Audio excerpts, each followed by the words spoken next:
Oke, jadi di video kali ini aku bakal ngebahas ketiga jenis sumber cahaya, cara menyesuaikan warna benda dengan warna cahaya, dan di akhir aku bakal tunjukin pakai contoh gimana kalian bisa menerapkan apa yang aku bahas di video ini di dalam gambar kalian. Kita langsung aja bahas topik pertama, yaitu jenis sumber cahaya. Oke, jadi di dalam kebanyakan gambar, maksimal biasanya ada 3 jenis sumber cahaya. Pertama, direct light, kedua, ambient light, dan ketiga, bounce light. Kita bahas yang pertama dulu, yaitu direct light.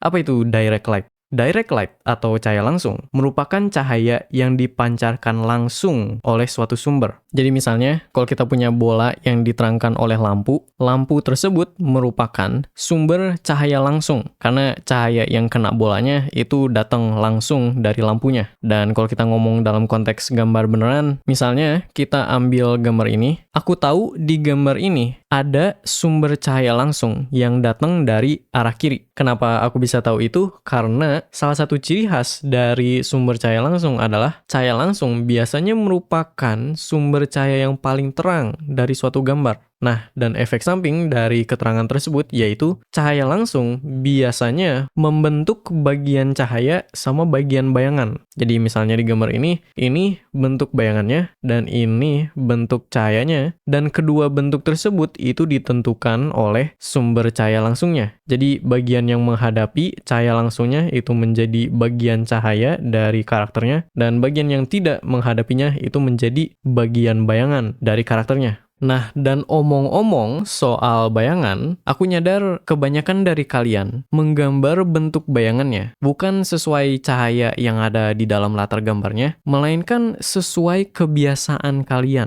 Maksudnya gimana? Maksudnya gini, jadi misalnya kita ambil gambar ini. Gambar ini diterangkan oleh matahari dari arah kanan. Yang berarti secara logika, seharusnya kan yang menghadapi arah kanan itu menjadi bagian cahaya, sedangkan bagian yang tidak menghadapi arah kanan itu menjadi bagian bayangan. Nah, tapi kalau gitu, kenapa di bagian kanan rambutnya itu malah ada bayangan? Atau misalnya di gambar ini kan lilinnya tuh datang dari bawah ya. Tapi kenapa kalau gitu di bagian bawah pakaiannya itu malah ada bayangan? Nah, dan aku tebak kenapa bayangannya bisa kayak gitu, karena kebiasaan. Jadi karena kebiasaan gitu ya, nge-shading rambutnya tuh kayak gini, jadinya oh ya udah shading aja kayak gitu, tanpa ngemikirin bahwa oh ya mataharinya tuh datang dari sini ya. Atau misalnya karena kebiasaan gitu ya, menggambar bayangannya di bawah, ya udah gitu, gambar aja di bawah bayangannya, tanpa ngemikirin bahwa oh ya lilinnya tuh datang dari bawah ya. Nah, dan hasilnya, kalau kamu menggambarkan bentuk bayangan sesuai kebiasaan, lighting dari karakter sama background kamu itu terasa terpisah, nggak nyatu gitu. Karena sebenarnya menyatukan lighting karakter sama background itu bukan tentang menyesuaikan warna doang, melainkan kamu juga perlu menyesuaikan bentuk bayangan dengan lighting di dalam latar gambarnya. Nah, dan itu kenapa? Bahkan di video yang lain, aku tuh bilang, sebelum kamu shading apapun,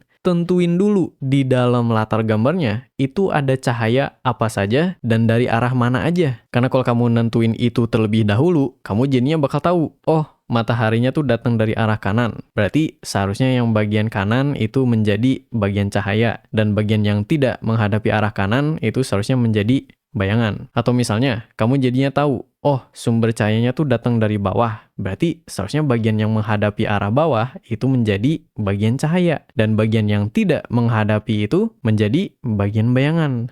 Oh. Tapi kalau cara menggambar bentuk bayangannya sendiri itu gimana bang? Kalau itu aku pernah bahas di video sebelumnya. Oh iya sih. Kalau gitu cara ngewarnain bayangannya gimana bang?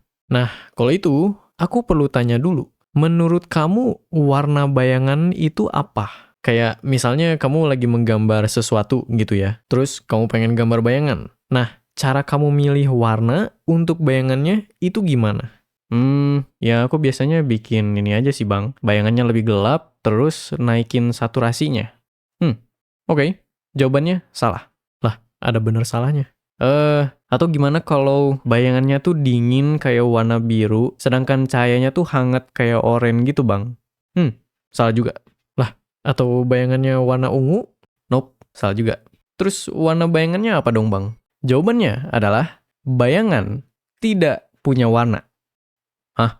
Maksudnya? Jadi gini, cara kita melihat warna itu melalui cahaya. Jadi kalau kita mau melihat warna merah, harus ada cahaya merah yang masuk ke mata kita. Antara suatu sumber itu memancarkan cahaya langsung ke mata kita, yang berarti kita bakal melihat warna cahayanya, atau suatu sumber memancarkan cahaya, cahayanya mantul dari benda, dan benda tersebut mewarnai si cahayanya. Terus baru cahayanya masuk ke mata kita. Yang berarti kita bakal melihat warna bendanya. Jadi bahkan kalau kita lihat warna benda, kita tuh sebenarnya nggak melihat warna bendanya sendiri, melainkan kita melihat warna cahaya yang mantul dari bendanya. Jadi benar-benar untuk melihat warna apapun harus ada cahaya.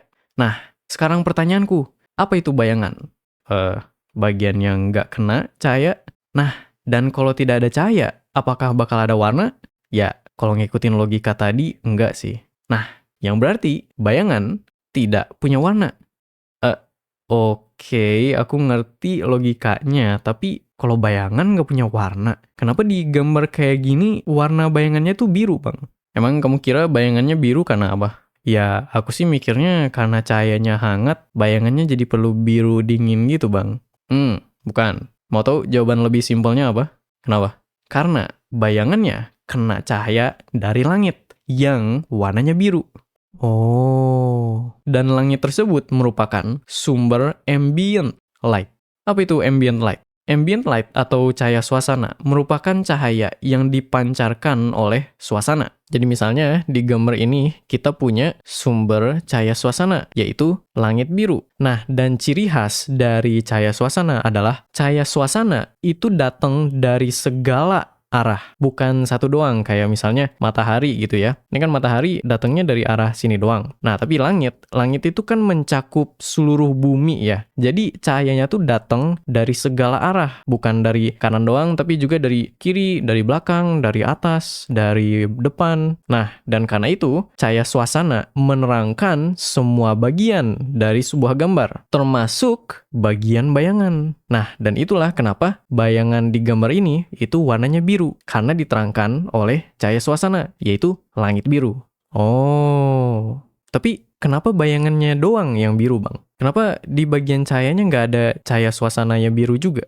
Nah, oke. Pertama, sebenarnya di bagian cahaya tuh ada cahaya suasana. Karena kalau misalnya di sini ya, aku matiin mataharinya, cahaya suasananya tuh bener-bener menerangkan segalanya, sehingga segalanya menjadi biru. Nah, tapi kedua, kenapa kita biasanya cuma bisa melihat warna cahaya suasananya di bayangan doang? Itu karena cahaya suasana biasanya lebih redup daripada cahaya langsung. Maksudnya gini, bayangin kamu tuh lagi keluar rumah gitu ya, pada siang hari. Aku tahu itu agak mustahil, tapi ya bayangin aja. Nah, terus kamu bawa senter dari rumah. Kamu nyalain senternya, tapi lah kok nggak ada cahayanya? Nah, itu karena walaupun sebenarnya senternya emang nyala gitu ya, tapi karena cahayanya itu redup banget dibanding cahaya matahari, ya nggak bakal kelihatan si cahaya senternya. Kecuali kalau kamu nerangin bayangan pakai senter tersebut. Nah, kalau gitu baru cahaya senternya bakal kelihatan. Nah, dan itulah yang terjadi dengan cahaya suasana. Jadi, karena cahaya langit itu redup banget ya dibanding cahaya matahari, kita tuh hanya bisa melihat biru dari langitnya tuh di bagian bayangan. Karena di bagian cahaya itu warnanya udah didominasi oleh warna cahaya langsungnya. Karena cahaya langsungnya tuh saking terangnya gitu loh dibanding cahaya suasana kita. Oh. Tapi Bang, kalau bayangannya biru karena diterangkan cahaya suasana yang warnanya biru, kenapa di gambar kayak gini bayangan kulit di mukanya tuh malah kayak oranye gitu Bang? Apa cahaya suasananya emang oranye atau shading kulit itu emang beda aja Bang? Nah, kalau itu karena jenis sumber cahaya ketiga, yaitu bounce light. Apa itu bounce light? Bounce light atau cahaya pantulan merupakan cahaya yang mantul dari suatu permukaan. Jadi misal, kita punya bola nih ya, yang berada di suasana di mana ada cahaya matahari dari arah sini, sama sisanya ada cahaya suasana yang biru dari langit. Sehingga bayangannya itu jadi biru dan bagian yang kena cahaya matahari itu warnanya sesuai cahaya matahari. Tapi, kok di situ kayak ada sedikit merah gitu ya warnanya? Tuh datang dari mana itu? Oh, ternyata di bawah bolanya itu ada lantai merah. Sehingga cahaya matahari itu dipancarkan dari arah sini, terus mantul dari lantainya. Nah, Dan karena lantainya merah, cahaya yang mantul dari lantainya ngikut jadi merah. Terus karena cahaya merahnya itu kena sama bagian sini dari bolanya, bagian tersebut menjadi lebih merah. Nah, dan itulah yang terjadi di foto ini. Jadi, matahari itu kan memancarkan cahaya yang berwarna oranye dari arah kanan ke kiri sini. Nah, dan kebetulan cahayanya itu kan kena sama tangannya, terus tangannya memantulkan cahaya dari matahari. Nah, dan karena kebetulan tangannya itu menghadapi bagian sini dari mukanya, bagian sini dari mukanya itu kena cahaya oranye. Sehingga bayangan di bagian sini dari muka orangnya itu menjadi lebih oranye. Oh, tapi kenapa harus oranye, Bang? Kan ada cahaya suasana juga. Kenapa nggak biru bayangannya? Kalau itu alasannya sama sih kayak cahaya suasana sama cahaya langsung. Jadi karena cahaya pantulan itu biasanya lebih terang daripada cahaya suasana, jadinya bagian sini dari mukanya itu warnanya jadi oranye, bukan jadi biru kayak tangannya di sini.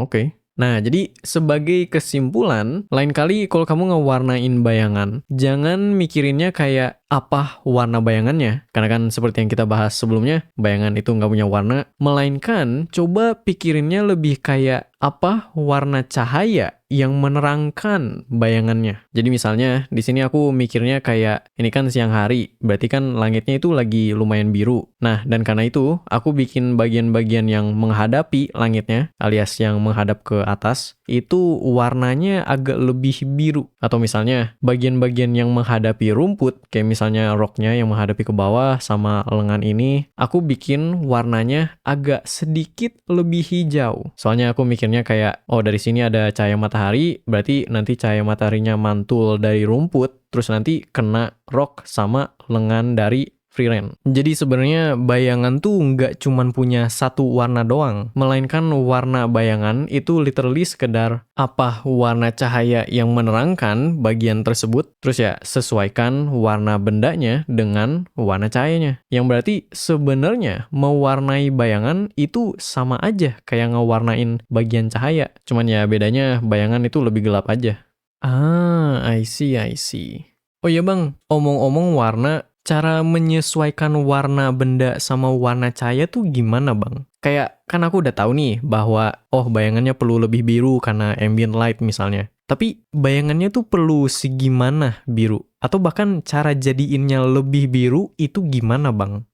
Kalau itu tergantung. Kamu mau menyesuaikan warna dalam konteks apa dulu? Kalau kamu literally pengen menyesuaikan aja warna dasar sama warna cahaya misalnya, aku sih saran pakai aja layer multiply. Kayak misalnya gitu ya, kamu tuh pengen mewarnai karakternya, ibarat kayak mereka tuh diterangkan oleh lampu merah. Nah, aku saran tambah aja layer baru di atas karakternya, set mode yang kau multiply, isi layer tersebut make warna merah yang kau mau, terus ya udah selesai. Atau misalnya kamu sekedar pengen menyesuaikan warna karakter sama warna suasana malam hari, bikin layer baru di atas karakternya, set modenya ke multiply, isi layer tersebut dengan warna dari suasananya. Terus kalau misalnya hasilnya tuh agak terlalu biru, kamu bisa sesuaikan opacity-nya atau ya pilih ulang aja warnanya make color picker. Terus ya udah gitu doang. Nah, tapi kalau kamu mau menggambar lighting yang alami itu maksudnya kayak lighting siang hari, lighting sore hari, malam hari, atau bahkan lighting dari sumber yang alami kayak api gitu. Aku sih saran kamu menggambar ulang referensi dari lightingnya. Kayak misalnya kamu pengen tahu gimana cara menyesuaikan warna dengan lighting sore hari, aku saran kamu ambil aja beberapa referensi lighting sore hari, gambar ulang semirip mungkin referensi-referensinya, sambil merhatiin biasanya warna-warna pada sore hari itu kayak gimana. Kenapa aku saran kayak gitu aja? Ya, sebenarnya aku pernah bahas ini di video sebelumnya, tapi alasan kenapa aku saran kamu menggambar ulang referensi, atau nama kerennya studi, itu karena biasanya lighting yang alami, atau bahkan lighting apapun sih ya sebenarnya, memiliki nuansanya masing-masing.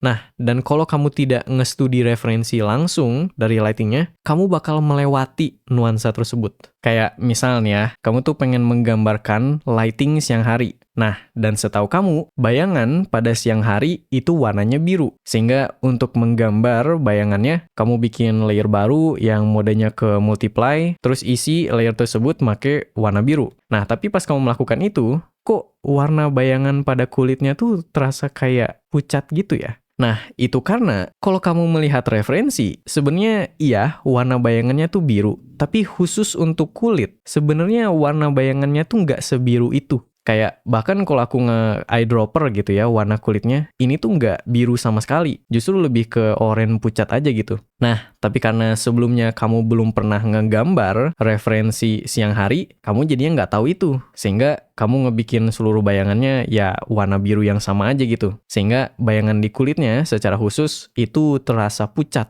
Nah, dan itu kenapa kalau kamu pengen tahu misalnya untuk lighting siang hari atau bahkan lighting apapun, biasanya warnanya tuh kayak gimana, bayangan birunya tuh segimana biru, dan seterusnya, aku saran kamu studi aja referensi dari lightingnya. Karena walaupun mungkin gitu ya, kita tuh ngerti secara teori lightingnya tuh seharusnya kayak gimana, kalau kita nggak nge-studi referensi, kita tuh bakal hilang nuansa-nuansa kecil dari lightingnya yang kayak gini. Kayak misalnya, oh iya bayangannya tuh biru, tapi untuk kulit warnanya tuh nggak sebiru itu. Atau bahkan misalnya, oh iya bayangannya tuh biru, tapi secara khusus untuk bagian-bagian yang menghadapi ke atas, kayak misalnya pundak ini, warnanya tuh bakal lebih biru dibanding bagian yang tidak menghadapi arah atas, dan seterusnya. Jadi ya, itu kenapa untuk kasus kayak gini, aku saran kamu studi aja.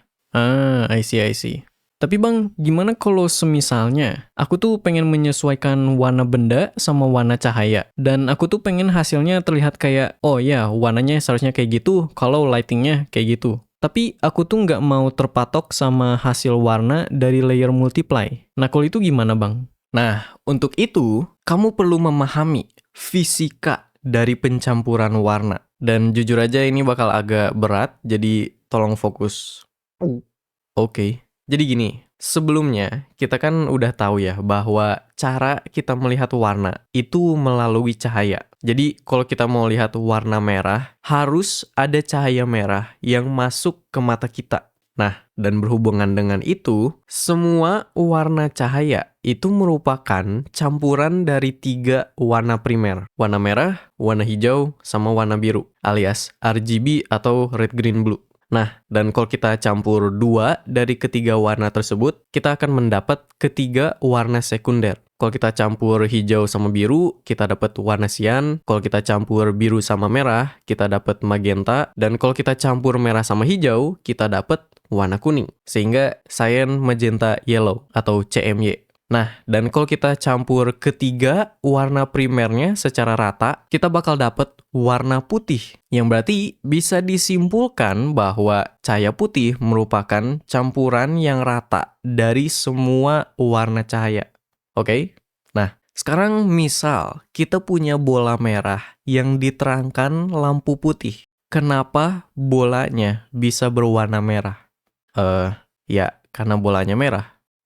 Ya lebih tepatnya alasan kenapa bolanya bisa terlihat merah itu karena pada saat cahaya dari lampu putihnya itu kena bolanya itu menyerap semua warna dari cahayanya kecuali warna merah. Nah, untuk warna merahnya, bolanya itu memantulkan warna tersebut ke mata kita. Dan karena itu, kita melihat bolanya sebagai berwarna merah. Oh, oke. Nah, sekarang pertanyaanku. Kalau semisalnya kita menerangkan bolanya dengan lampu biru, apa warna bolanya? Bolanya merah, lampunya biru, berarti bolanya berwarna ungu. Bukan. Lah, atau bolanya berwarna magenta? Bukan. Lah, terus warna bolanya apa, Bang? Warna bolanya adalah hitam. Hah? Kok malah jadi hitam? Gini, kita mundur dulu sedikit. Kan gini, alasan kenapa kita bisa lihat bolanya sebagai merah, itu karena pas bolanya diterangkan oleh lampu putih, bolanya itu kan menyerap semua warna kecuali warna merah yang dipantulin ke mata kita. Dan itu kenapa bolanya jadi merah. Nah, tapi kalau lampunya hanya memancarkan cahaya biru, sedangkan bolanya hanya bisa memantulkan cahaya merah, apa warna cahaya yang bisa dipantulkan oleh bolanya? Ya nggak ada sih. Nah, dan itu kenapa bolanya jadi hitam. Jadi karena bolanya hanya bisa memantulkan merah, sedangkan lampunya hanya bisa memancarkan biru. Jadi ya udah bolanya nggak bisa mantulin cahaya apapun, sehingga bolanya jadi hitam. Oh. Nah, coba sekali lagi. Misal kita punya bola yang berwarna kuning yang diterangkan lampu hijau. Apa warna bolanya? Bentar. Bola kuning berarti campuran merah sama hijau. Sedangkan lampunya hanya memancarkan cahaya hijau. Berarti bolanya hijau. Nah, benar. Sekali lagi. Kalau bolanya berwarna sian dan lampunya berwarna kuning, apa warna bolanya? Bola sian berarti memantulkan hijau sama biru. Lampu kuning berarti memancarkan cahaya hijau sama merah. Berarti bolanya hijau? Nah, benar. Berarti warna yang muncul tuh warna yang ada di dua-duanya, Bang. Kayak karena bolanya sian tuh kan berarti campuran hijau sama biru. Terus lampunya kuning berarti hijau sama merah. Dan karena dua-duanya memiliki warna hijau, berarti bolanya jadi hijau gitu. Yap, basically gitu. Oh, oke. Tapi itu berlaku hanya kalau warna benda dan warna cahayanya dua-duanya pekat. Jadi maksudnya kalau kita punya bola yang murni merah gitu ya, sama lampu yang murni biru, ya bolanya bakal jadi hitam. Karena kalau konteksnya warna yang pekat, itu tuh kayak harus antara iya atau enggak. Kayak antara lu memancarkan cahaya merah atau gua nggak bakal berwarna aja. Atau misalnya antara lu bisa mantulin cahaya biru atau lu jadi hitam aja. Kayak gitu kalau warna pekat. Nah, tapi kalau misalnya kita bikin warna bendanya lebih pucat, kayak misalnya kita punya bola yang warnanya lebih ke pink gitu ya. Benda yang pucat itu bakal lebih terpengaruh oleh warna cahaya. Jadi daripada menjadi hitam misalnya, bolanya tuh ya jadi biru aja gitu. Dan sebaliknya, kalau kita punya warna cahaya yang lumayan pucat, ya warna asli dari bendanya itu bakal lebih kelihatan. Jadi kalau lampunya cuman sedikit biru, warna merahnya tetap bakal lumayan tajam. Oh, oke.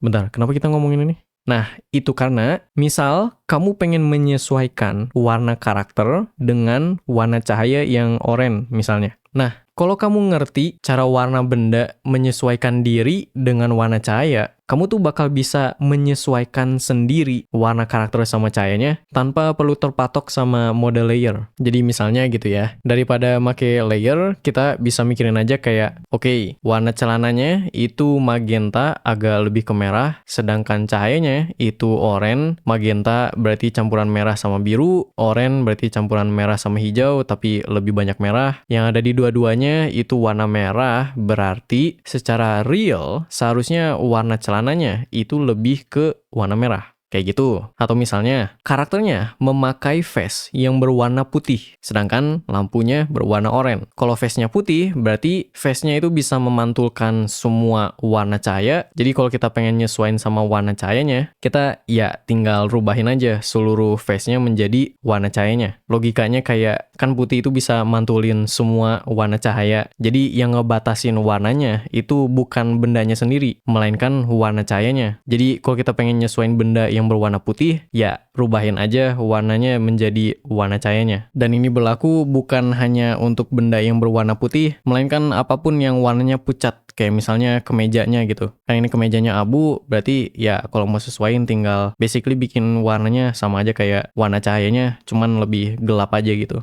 Nah, atau misalnya kita pengen nyesuaiin warna rambut sama warna cahayanya. Warna rambutnya itu coklat, sedangkan lampunya itu berwarna oranye. Coklat bisa dianggap aja sebagai kayak oranye yang lebih gelap, dan lampu oranye ya warnanya oranye. Nah, dan kebetulan karena warna benda sama warna cahayanya itu memiliki hue yang sama, biasanya efeknya tuh warna bendanya jadi lebih pekat. Jadi dibanding before sama afternya, yang after itu warnanya lebih pekat. Dan ulangi proses tersebut untuk seluruh karakternya sampai kamu berhasil menyesuaikan warna karakter dengan warna cahaya tanpa perlu terpatok sama layer multiply misalnya. Begitu. Nah, dan sebagai saran terakhir, jangan lupa pas kamu nyesuaiin warna karakter dengan warna cahaya, jagalah urutan value dari warna-warna karakternya. Maksudnya, kalau kamu sebelumnya udah nentuin bahwa face-nya itu merupakan warna yang paling terang dari seluruh karakternya, jangan lupa pas kamu nyesuaiin face-nya dengan warna cahaya, pastikan bahwa face-nya itu tetap warna yang paling terang dari seluruh karakternya. Atau misalnya, kalau sebelumnya sarung tangannya itu merupakan warna yang paling gelap dari seluruh karakternya, pastikan pas kamu nyesuaiinnya dengan warna cahaya, sarung tangannya itu tetap warna yang paling gelap dari seluruh karakternya. Dan sama pula buat bagian yang lain, pastikan dasinya itu lebih gelap daripada rambutnya, dan rambutnya lebih gelap daripada kemejanya, dan seterusnya. Jangan sampai misalnya, kamu nggak sengaja membuat dasinya itu tiba-tiba lebih terang daripada kemejanya. Kan kalau gitu, nanti warnanya terasa kayak berubah gitu. Kecuali kalau kamu menggambarkan warna benda yang nggak bakal memantulkan warna cahayanya. Jadi misalnya, ini kan lampunya putih ya, dan karena lampunya putih, kita kan bisa melihat langsung warna kuning dari bola ini sama warna biru dari bola ini, dan bola kuningnya itu lebih terang daripada bola birunya. Tapi kalau kita bikin cahayanya pekat biru, tiba-tiba bola kuningnya yang jadi gelap, sedangkan yang birunya menjadi yang lebih terang. Nah, itu karena seperti yang kita bahas sebelumnya, warna kuning itu merupakan campuran dari warna merah sama hijau, sedangkan lampu kita itu berwarna biru, berarti kan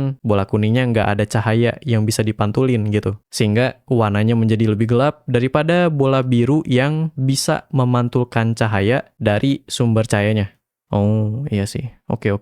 Nah, itu semua teorinya. Sekarang aku mau nge-review 2 gambar dari kalian sebagai contoh gimana caranya kalian bisa menerapkan apa yang aku bahas di dalam gambar kalian. Kita langsung mulai aja dengan gambar ini dari beliau Budi. Oke, jadi hal pertama yang aku notice adalah kayaknya Budi itu keliru sama soal menggambar bayangan menurut kebiasaan. Maksudnya tuh, ini kan gambarnya lightingnya tuh siang hari ya. Nah, dan setahu aku, seharusnya transisi dari bagian cahaya ke bayangan pada siang hari itu lumayan tajam. Nah, tapi bayangan yang digambarkan Budi itu lumayan halus. Ibarat kayak karakternya tuh sebenarnya di foto di studio gitu ya. Pakai lampu yang besar, sehingga bayangannya tuh terasa halus gitu. Nah, tapi karena itu, jadinya bentuk bayangan di karakter sama lighting di dalam gambarnya itu terasa kayak kurang nyatu. Nah, itu kenapa hal pertama yang aku melakukan adalah menghilangkan dulu bayangannya, menentukan ulang arah cahayanya, terus habis itu menggambar bentuk bayangan sesuai dengan arah cahayanya. Jadi bagian yang tidak menghadapi arah cahaya itu menjadi bayangan, dan aku juga bikin transisi dari bagian cahaya ke bayangannya lumayan tajam. Terus selain itu, aku juga menggambarkan bayangan yang jatuh atau kayak shadow di beberapa bagian yang menurutku kira-kira bakal menjatuhkan bayangan. Kayak misalnya di bawah topinya, aku itu menarik garis yang sesuai dengan arah cahaya dari ujung topinya ke hijabnya. Terus aku menggambar bayangan yang jatuh yang posisinya ya kira-kira di sinilah. Terus ya bentuk bayangannya itu melengkung seperti lengkungan si topinya. Terus sama pula buat bagian sini di bawah pundaknya, aku menarik garis sesuai arah cahaya, terus menggambarkan case shadow yang posisinya kira-kira di sini. Dan sama pula buat di bawah dressnya. Nah, dan cara aku menggambar bentuk bayangannya itu menggunakan layer multiply.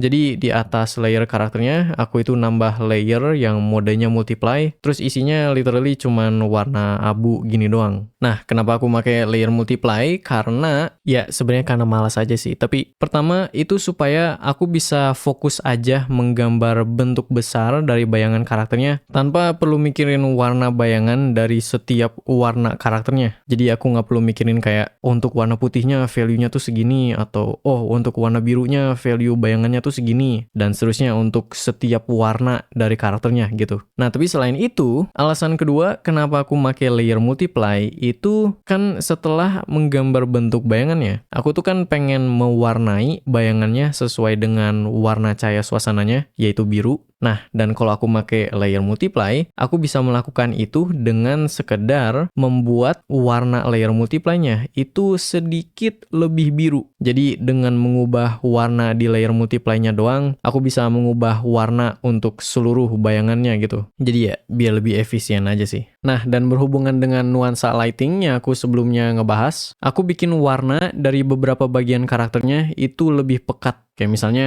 aku bikin bayangan kulit sama hijabnya itu agak lebih pekat. Dan cara aku melakukannya itu dengan sekedar membuat warna layer multiply di bagian tersebut itu agak lebih ke abu. Jadi biar warnanya nggak dijadiin biru banget gitu sama layernya. Terus habis itu aku nambahin bounce light. Jadi untuk setiap permukaan yang kena cahaya, aku tuh ngemikir kayak, oh permukaan ini menghadapi bagian sini dari hijabnya. Berarti di sini bakal ada kayak sedikit bounce light. Atau kayak, oh hijabnya itu menghadapi si topinya. Berarti di topinya aku nambah sedikit bounce light kuning. Atau misalnya ini pakaiannya menghadapi bagian sini, berarti di sini ada sedikit cahaya pantulan juga sama di sini juga, dan seterusnya untuk seluruh karakternya. Dan aku melakukan semua itu dengan sekedar membuat bagian tersebut agak lebih terang di layer multiply-nya. BTW kalau kamu lagi mikirin, "Bang, gimana cara tahu bentuk dari bounce light-nya?" Ya, solusinya adalah gambar ulang referensi. Dan selesai. Ini before dan ini after. Before, after. Nah, sekarang kita lanjut ke gambar kedua, yaitu dari Bank Liga. Oke, jadi gini, ada dua hal yang aku mau bahas. Pertama, itu terkait soal warna. Jadi gini, ini tuh kan karakternya Kasumi ya, dari Blue Archive. Nah, aku nggak main Blue Archive, tapi dari apa yang aku lihat, seharusnya warna rambutnya Kasumi itu lebih ke coklat agak hitam gitu, dan warna kemejanya itu lebih ke merah. Nah, tapi aku nggak melihat hal itu di gambar ini. Melainkan kalau aku nggak tahu ya ini tuh Kasumi, aku bakal ngira, oh warna rambutnya sama bajunya tuh dua-duanya ungu gitu. Nah, dan aku ngerti maksudnya dijadiin ungu tuh, kan kalau kita mau nyesuaiin warna merah dengan suasana biru, kadang tuh kita harus melewati warna ungu. Tapi ingat, pada akhirnya, tujuan kita membuat warnanya ungu itu supaya warna ungu tersebut terlihat kayak warna merah di dalam suasana biru. Nah, dan menurutku untuk kasus ini kayaknya warnanya agak terlalu ungu. Jadi bukannya terlihat kayak warna merah di suasana biru, melainkan terlihatnya kayak ya warna ungu aja gitu. Nah, itu kenapa hal pertama yang aku lakukan adalah menghilangkan dulu cahaya suasana birunya, terus menambahkan ulang cahaya suasananya dengan sekedar menggunakan layer multiply yang isinya cuman warna biru dari suasananya gitu. Nah, kamu bisa berargumen mana yang better, tapi setidaknya menurut aku yang ini terasa lebih sesuai dengan warna asli si karakternya. Nah, itu soal warna. Hal kedua yang aku mau bahas itu terkait soal bayangan. Jadi gini, pada malam hari ku turut ayah ke kota. Pada malam hari, menurut kamu sumber cahaya langsungnya tuh datang dari mana? Dari bulan? Nggak, maksud aku cahaya langsungnya tuh datang dari arah mana? Oh, dari atas?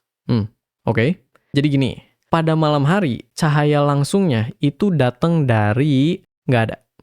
Hah? Maksudnya? Malam hari itu nggak ada cahaya langsung. Lah, berarti nggak ada bayangan dong.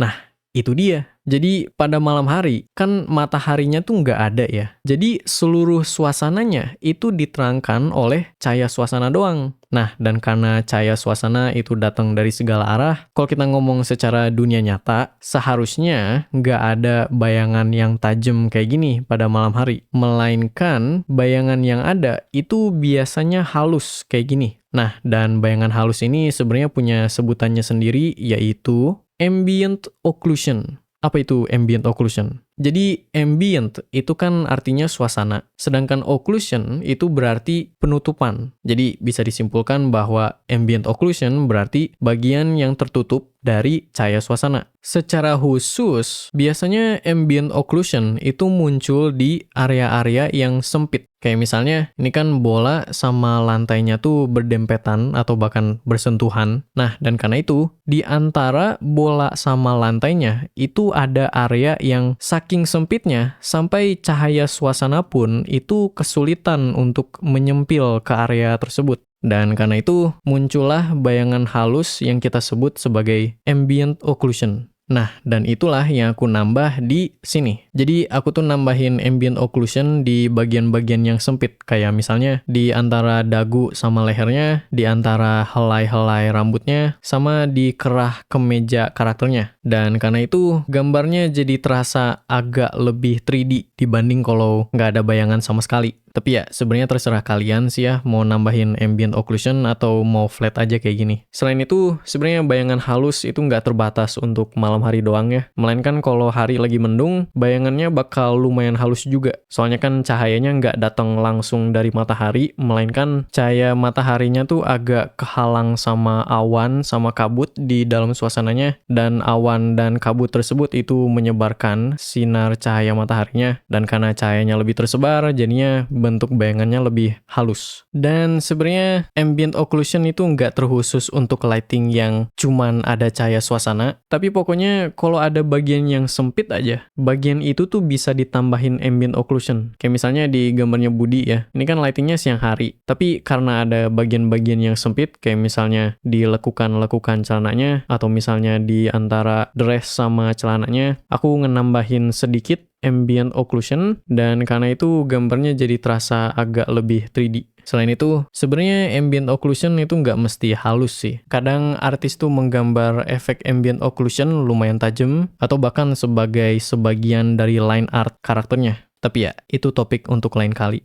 Nah, setelah nambahin ambient occlusion, aku nambahin ulang lighting dari arah kiri yang awalnya ada di gambarnya. Sama, aku juga nambahin rim light alias lighting yang cuma ada di siluet karakternya yang datang dari halo-nya. Jadi aku tuh mikir kayak, oh halo-nya kan terang, kenapa nggak nambahin juga lighting yang datang dari halo tersebut? Terus ya, inilah hasilnya. Jadi ini before, ini after. Before, after. Dengan itu, topik kali ini saya tutup. Next video bahas apa bang? Nah, next video aku bakal jelasin ciri khas dari shading kulit, yaitu subsurface scattering. Dan biar kalian gak lewat video tersebut, jangan lupa subscribe dan nyalain lonceng. Kalau video ini berguna, jangan lupa like dan share videonya. Terima kasih kepada semuanya yang sudah support aku, mau itu lewat Saweria atau langganan langsung di YouTube. Dan that's all for me. See you next week.